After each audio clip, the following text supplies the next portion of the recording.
In the past I've used a lot of hardware, like full hardware, desks and everything like that, you know, A-frame stands and all that sort of thing, and it's a nightmare. A lot of gear to carry around and a lot of effort. With people who might be starting out gigging and wanting to know how to approach it is, I'd say keep things simple to start off with. Like, I've seen screenshots of people with gear sprawled out in DJ booths and things like that. That isn't much fun, and accidents can happen. And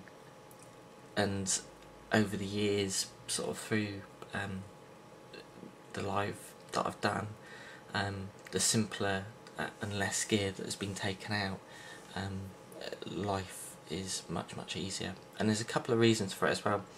A lot of people have been nervous about taking very little out, because they might think that the people that they're playing to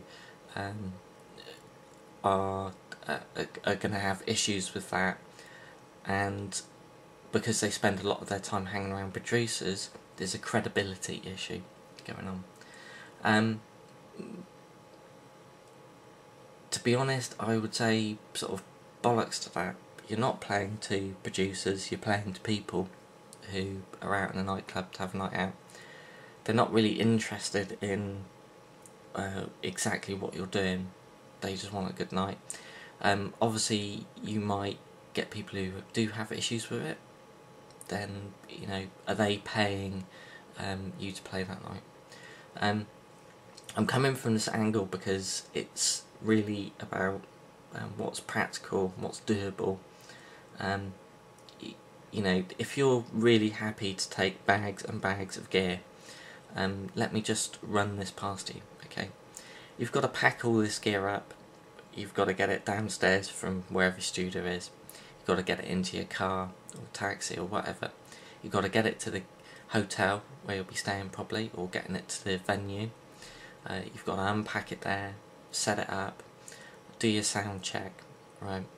Then, you know, you go back to your hotel or whatever, come back when you're due to play. Hopefully everything's not being messed with, okay, or stolen. Then, you know, you do your gig. You can either pack it up then, or you wait until the DJ's finished playing, take it back to the hotel, blah blah blah. If you start regularly gigging, it'll kill you. All that extra effort and everything, it'll just wear you out, because ideally you want to be getting in there, doing your gig, and going out and getting some sleep. Because usually there's a lot of travel involved, and when you're booked, there's usually very little mercy and very little time to rest. You know, usually in and out, and there's a lot of travelling around. So complicated setups are problematic. Also, with a lot of venues you'll be playing, DJ booths and things, there isn't a lot of space. You know, so not only if you've got to deal with like plug sockets or whatever, if you've got three, like your Chaos pad and your Novation and a mini keyboard and a laptop or two, then you're going to be filling up a lot of space. In clubs with like 200 plus capacity, it's it can be a very small area, and usually you want to be taking any sort of output cables and things like that, decent length, just in case the club doesn't have them and things like that as well. You know, never count on the clubs for having the things that you need. You know, I'm aiming this sort of more at the beginning dance musicians and things like that. For running actual sets, some people may run everything live, so they might have 2 instances of their doors running on laptops, and they'd be playing one track and messing around with faders and things like that, and then have another track ready. This is where the opportunities and a different sort of creativity comes along, because what I'd initially do is I'd get all my tracks into Ableton or whatever I'm doing it in, and then I'd try and find ones that roughly match, that sort of sound the same, that mix fairly well, but I won't mind hearing problems at that point. Then what I do is I go back and I revise each track to actually mix properly. So that means everything is edited in a bespoke way. Everything is made so it gels, it fits properly, they're not just mixed. So, you know, there's a bit of effort gone in there. Then I'll spend a lot of time automating EQs and things like that on all these tracks, and then sometimes if it's needed I'll actually go in and, like here, there's a mashup of 2 tracks, 3 tracks, and there's a lot of cutting and looping and things like that going on. So that's the backbone of what's going on for the night. Because, you know, logistically I cannot run myself full tracks live at the moment because of hardware, things like there's a power core and there's cards inside the computer, like the universal audio card, and they have problems, like if I load up 2 tracks and there's conflicts, you know, big problem. And also taking things like the power core out live, I just wouldn't do it yet. You know, until you get big enough and you can have a stage and you can have all this gear, then you can get complicated, because you can get things racked up and you can afford to get this stuff transported around. So back to the plot, there's my set. So what am I doing live? My options and what I usually do is I have another little laptop that, because they're like pretty cheap to get, the low powered ones, got a little IBM, and what I do is I fire up something like Reason or get Stylus RMX, where a VST where I can play with loops, and then I'd be using, because the set is coming out of one output, I can then use like the DJ output, the Q output, to listen in and make loops and bring in things live.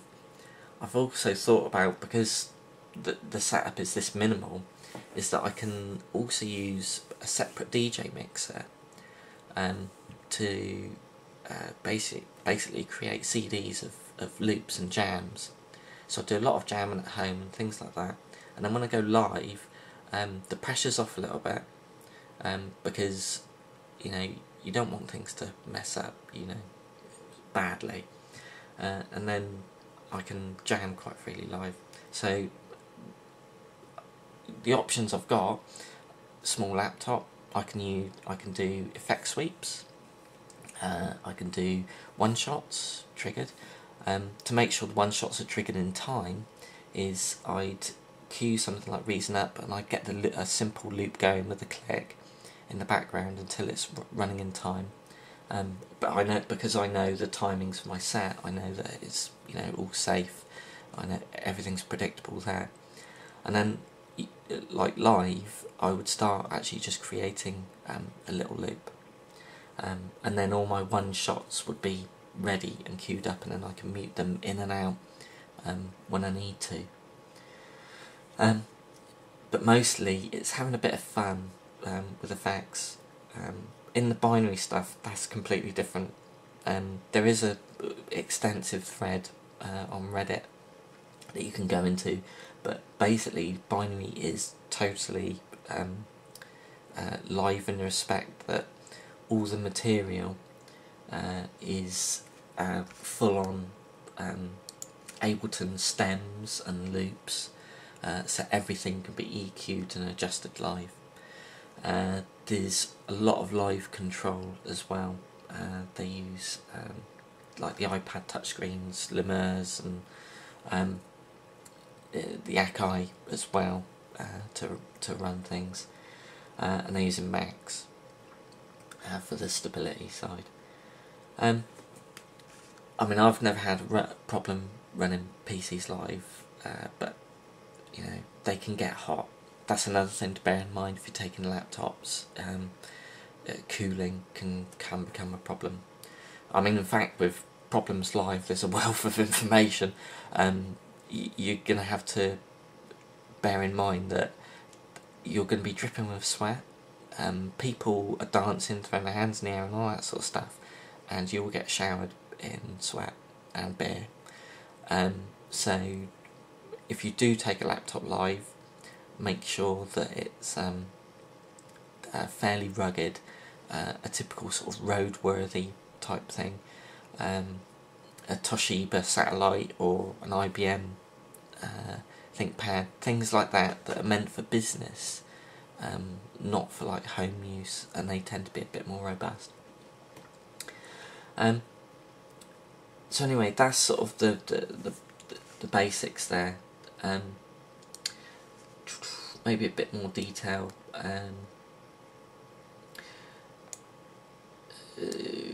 Let's have a look at automation. What have I got going on here? Yeah, no, most the set, once it's in there, is pretty simple. I mean, here, this is the EP that I've been making, and this is going to double as my live set. But the difference is live, people are going to be getting something that's quite different, because of other loops that are being triggered off, and if I'm mixing in other MP3s of jams that I've done at home as well, then it's going to sound very different. But you know, a lot of forums and things like that, there is this respect issue about, you know, what do you do live, and are you actually doing something live? Is that it's not very feasible, and it's an absolute nightmare. And if you want to get out and get going, then seriously consider your options and how to make your life easy. Plus, you know, with more external gear you've got, every single cable can present a problem. Like a chain is only as strong as its weakest link is a good phrase to go by. So you need to check that, you know, things don't fall out. You know, when you go back up to your gear live, after other DJs have been on, because remember it's going to be stuck up there for a few hours, is to just mentally quickly check everything, check that everything's plugged in, and be prepared for the worst. When we played at Poland, that was about 16,000 people. Now, you don't want blue screens and you don't want problems live. So we turned up to play. Stuart boots the PC and it blues. So what do? Well, because of the time that we've been live, I'm a paranoid. There was an iPod with a set ready to go if, like, the computer didn't come back up. Luckily for us it did, but there was that redundant backup. So be advised, and try and be prepared for, you know, a reasonable amount of eventualities. So if stuff goes wrong, you're not sat there looking like a lemon. You may even not get paid if, you know, you don't play. So you know, watch out. On that subject, actually, when you do start going out live, the usual protocol for getting paid and things like that is that you agree a fee beforehand and you receive 50% of the fee before you play. Now, for people starting out, you might not get that, and it might be just a case of you know, it's a friend or whatever, or you get paid at the end of the evening. If you don't get a contract beforehand, you are, one, open to abuse and not being paid, and there may be very little you can do about it, you know, and it can be trouble. So it's down to you. You know, most clubs, if they've been in business for a while, will have contracts ready, and if you ask for one, then they will probably presume that you've, you know, done this sort of thing before. So, you know, you could just ask, and, you know, say, you know, what's the contract, you know, or can you forward a contract for me to see, please, and things like that. It covers them and it covers you. Some may be a bit more aggressive, as in, like, if there are any problems or damages and things like that, that you accept liability. So, you know, initially try and get these things checked out, hit some forums, ask some questions, or if you can afford it, then get them looked at, you know, legally. So, okay, maybe a bit about getting gigs. A piece of advice would be that is not to post your full set, is to just have something like snippets. Let me show you. Right, I've got a SoundCloud account, and let me just get it. Tracks. It's about 5-6 minutes long, and then I've just got brief sections showing the type of music that I play out. Because if you send a place like a full-length mix and things like that, are they going to have the time to listen to it? So try and create like a calling card, but also have a full mix somewhere else, but privately. All this stuff is private, and you just send these type of things out to events or booking agents to just try and get some initial interest if you're starting out. Once you get known a bit, then you can have, like, on your website, show some live events and things like that if you want to get more bookings, and you can, if anybody inquires, then you can point them to like live set of these like snippets, and then you know, say, you know, this is the sort of style that I play, blah blah blah. If you want to book me, get in contact. Again, saving people time. Give them a couple of options. You know, a quick flick through, and then a full-on one that you shouldn't ever really need to play to people. Okay, you know, because one, it's probably going to keep changing, which means it's a nightmare for you to keep updating. Whereas something like this it gives people a rough idea. Then, you know, you should be sort of good to go.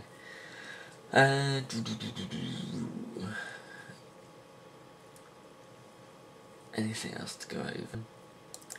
Live processing is pretty basic here. I'd keep, like you can see all the WAVs here, they're not crushed to death. Some are even quite quiet. I'd basically be sound check, use your loudest track that you can, and hit 0 dB. So like, you get something that's fairly heavy, like this track here, you can see it's quite squared off, and then make sure that the master is hitting 0 dB, and let the engineer see that. Don't mess around, don't think, oh, I'm going to turn it down like a little bit and then turn it up during the night. Have it like that, and then let them do the check. When you come to play live, you could then have something like a compressor or limiter, making sure that your own master does not go over 0 dB, and then just push against that during the night. Obviously don't turn it up full straight away, because you're going to end up just caning people's ears, and you want to use that sort of volume to a little bit of your advantage, and you know, play around a bit, have it quiet, have some loud bits, chill out a little bit so it gets quieter, give people's ears a rest, and then just have it stonking at the end. You know, or if that's your thing.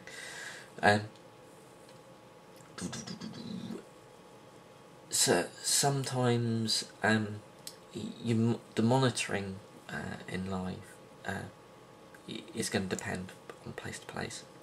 I wouldn't EQ too heavily from what you're hearing in the DJ booth, but when you do the sound checks, when you go out front to have a listen, what you will be hearing will be a lot more bass heavy than when the club's full. If you're not aware, but basically, like, when the club fills up, all those subs will get absorbed by all the bodies in there, and all the tops will get smoothed off a little bit as well. So what you hear initially is not an accurate representation, and when you're in the booth, you know, try not to EQ too much there according to what you're hearing. You just have to pretty much let go and just deal with your jamming live. If you've got a friend or an engineer, try and get them into the event. In the early days when people didn't know who Binary were, at some quite big gigs, I actually went out into the crowd, which enabled me to hear directly the relation between what was happening in the door to what was happening live. I did that quite a few times and discovered quite a few problems. Mid-range and soft pads used to get pushed out of tune in clubs, so we had to sort of remedy those issues. I noticed with reverbs, doing subtle, pretty, artistic reverbs on tiny little bits of percussion is pathetic, because the PAs just destroy those sort of delicate touches. So it would either, from that point onwards, it was either like wet or dry. If stuff was dry, it would be more dynamic, and then if you wanted sort of washy effects, wet was great. But it had to be very, very wet to have any impact in clubs and things like that. But yeah, I did that a few times. That's really helpful. And I'd say, like, if you've got a collaboration partner or somebody who's very frank or honest, get them into a gig. Preferably one with a bit more capacity, to try and get some feedback as much as possible, rather than when the club's empty.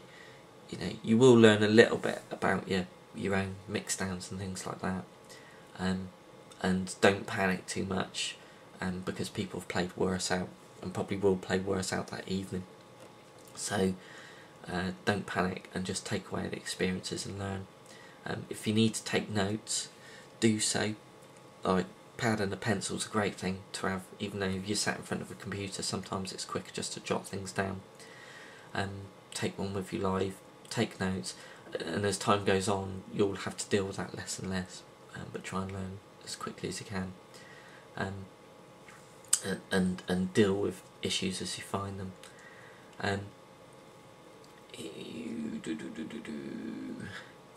I think that's about it. I mean, there's other silly little things about live, like riders.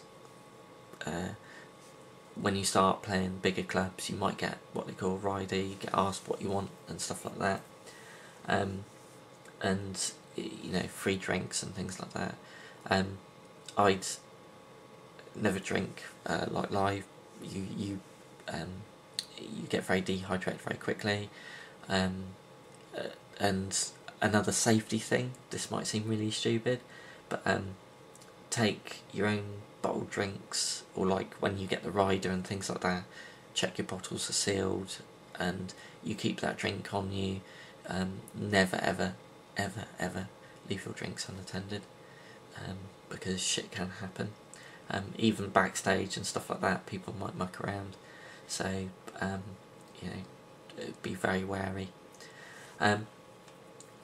And you know, be safe. Like, you're in a club, you're trying to do your business and get other bookings, so don't fuck it up for yourself and do things like trying to smoke a slice spliff out the window or whatever, because if you get booted out of the club and you don't play, that isn't going to do your name or reputation any good. So try and keep it clean when you go out there, really.